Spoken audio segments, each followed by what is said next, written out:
Roquette! Caquette! Et boum! Bienvenue dans le deuxième épisode de Mangin Comics, l'émission qui critique des comics, qui fera des interviews, je sais pas encore comment, on verra bien, mais aussi des critiques d'animés de type comics, hein, évidemment. Et là, aujourd'hui, on va parler de Superman 1941. Donc Superman 1941, c'est un vieil animé hein, qui date de 1941, tu t'en doutes. Et on va le regarder en même temps, bon, des petits passages, hein, quand même, des morceaux choisis parce que fucking droit d'auteur, hein, je vais pas pouvoir sinon. Donc je vais essayer de m'incruster au passage, puis on verra ce que ça donne. Bien sûr, tout le monde connaît Superman, un personnage mythique créé en 1933, il me semble, par Jerry Siegel et Joe Shuster, avec une première apparition dans Action Comics, numéro 1. Allez, c'est parti. Regarde dans le ciel, regarde! C'est un oiseau? C'est un avion! Non, c'est une escalope de veau. C'est Superman! Un cartoon de Max Fleischer hein, et son frère. Hein, au passage, on s'en fout des Fletcher Studios. Ceux mêmes qui ont créé Betty Boop. Ah, là on voit les créateurs. Jérôme, donc Jerry Siegel et Joe Shuster. C'est deux fils d'immigrés juifs hein, à la base. Et bon, c'était bien avant la bataille des droits d'auteur. Hein, avec DC, c'était le bordel. Jusqu'à ce qu'ils récupèrent les droits au moment de la diffusion de la série, Lois et Clark, les nouvelles aventures de Superman, avec Dean Cain et Terry Hatcher. Il existait autrefois une planète du nom de Krypton. Quoi? Krypton? Krypton? Ça fait bizarre pour un francophone. Hein? En même temps, c'est nous qui le prononçons mal. Hein? C'est américain, c'est pas français. Donc, ok, Krypton, ça me va. Où Superman vit le jour, était très avancé, ce qui conféra à notre héros des forces physiques et mentales développées à leur maximum. Première connerie, c'est le soleil terrestre qui lui donne ses pouvoirs. Hein? Mais vint le jour où John Quick se résolut de détruire Krypton à jamais. C'est qui John Quick? John Quick? John Quick? C'est un nom de kryptonien ça, John Quick? Sérieusement? Le petit garçon, recueilli par les terriens, passa toute son enfance dans un pensionnat. Les années passèrent, l'enfant atteignit sa maturité et se révéla être doté de pouvoirs stupéfiants. Ah là aussi il y a une différence. Fini l'atterrissage dans le champ à proximité de la ferme des Kent, hein, qui le recueille avec tant d'amour. Non, non, là il passe par la case pensionnat. Hein. Écoutez un peu ça. Il a l'intention de frapper cette nuit. Dernier avertissement aux sceptiques. Mon système de destruction par laser sera effectif cette nuit à minuit. Et là, le criminel, bah, il envoie des lettres à la presse. Osef de les relayer à la police, hein. Non, non, la presse, c'est eux qui vont arrêter les méchants, ils sont faits pour ça, hein, après tout. Il n'y a pas de police dans les comics. Hein. Enfin, en tout cas, pas dans les dessins animés de 1941, apparemment. Attention, je frappe cette nuit à minuit. Ce n'est peut-être pas un canular. Attention, vous me trouverez à tel endroit, à telle heure. Ouais, je vais essayer de dominer le monde comme ça. N'envoyez surtout pas la police. Hein? Non, non, ne les prévenez pas.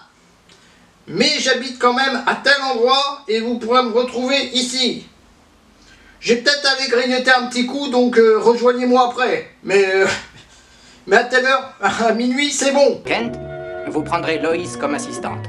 Elle pourra vous être utile. Lois comme assistante? C'est pas censé être elle qui l'a formée à la base? C'est lui le jeune idéaliste et elle la reporter de base. Bon, tellement de machisme, tellement de machisme. J'aimerais que vous me chargiez seul de ce reportage. Non, je ne... Merci, chef. Attendez, Lois! Voilà, ça c'est une femme forte, hein. Lois, elle s'en fout. Elle veut affronter le danger. Elle va voir le méchant et elle va lui péter la gueule.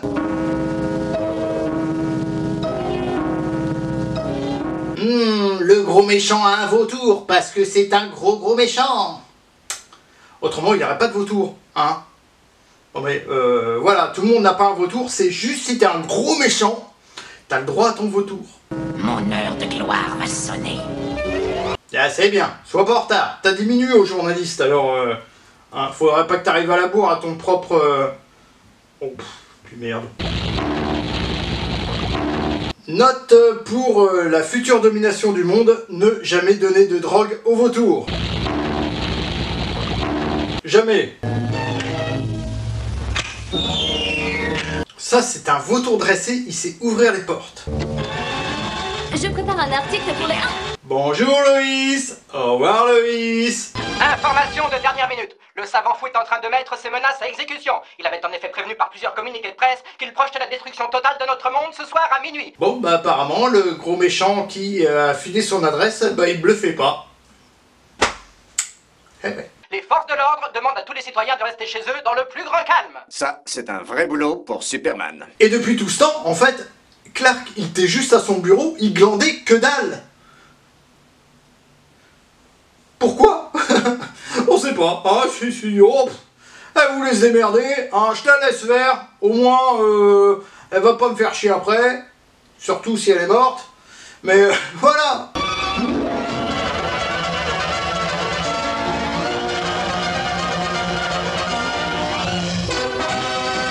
Superman, il se change, mais avec une petite lumière, hein, parce qu'il a peut-être peur du noir. Après tout, c'est pas comme si ses yeux faisaient des rayons laser, hein.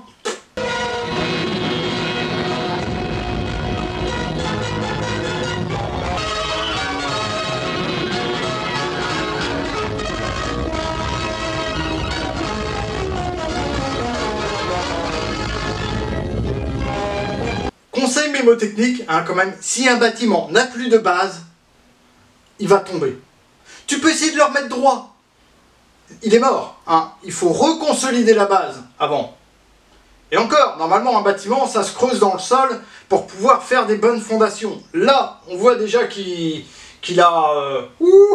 donc il est foutu. Hein. Essaye d'évacuer les gens. Eh ben non, il s'en fout. Il s'en fout. Ah bah ouais, ah bah ça va aider de coller des pains en rayon laser.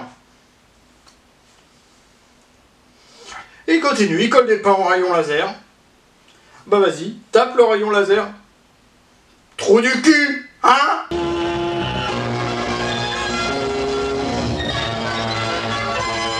Et là, il fait un nœud au bout du truc pour que ça se mette dans l'autre sens. La science, les enfants. Oh oui, la science.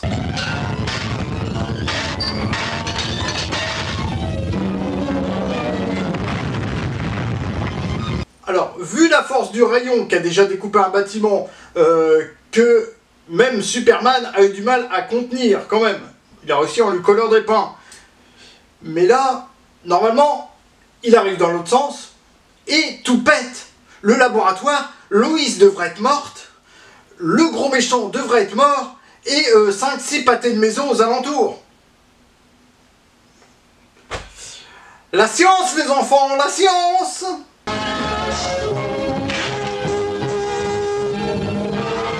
Et hop, le gros méchant, direct en tôle. Une clé.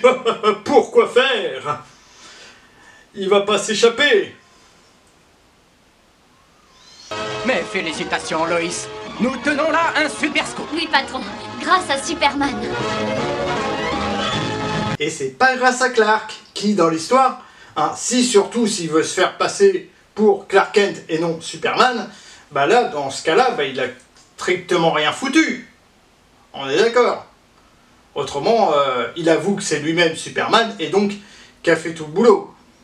Mais non, là, juste, le Clark Kent, c'est juste un employé qui est payé à rien foutre. Voilà. Bon, je pense que pour un premier épisode, on a appris plein de choses sur Superman. Peut-être que je ferai l'épisode 2 avec vous. Hein, ça me semble assez drôle. C'était le Custopool, hein, avec son petit tablier. Qui crève de chaud, surtout avec un bonnet en plein été. Non mais sérieux. Et boum!